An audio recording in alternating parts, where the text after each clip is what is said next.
জীবনে শিখরে পৌঁছানোর জন্য মানুষের কি প্রয়োজন হয়ে থাকে?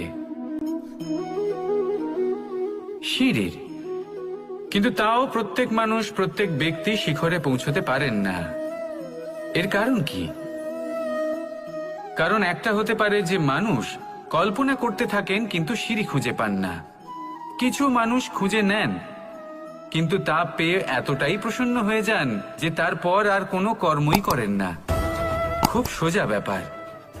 অনেক মানুষ সিঁড়ি খুঁজে পান না, আর যদি পেয়েও যান তাও যতক্ষণ না তাতে চড়ছেন সেই শিখরে পৌঁছবেন কি করে?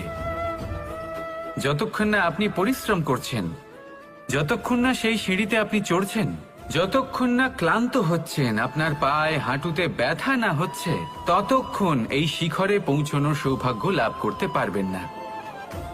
তাহলে কল্পনার সাথে কর্ম করুন, পরিকল্পনার সাথে পরিশ্রম করুন, সবকিছু পাবেন। আসুন আমার সাথে ভালোবেসে বলুন, রাধা রাধা।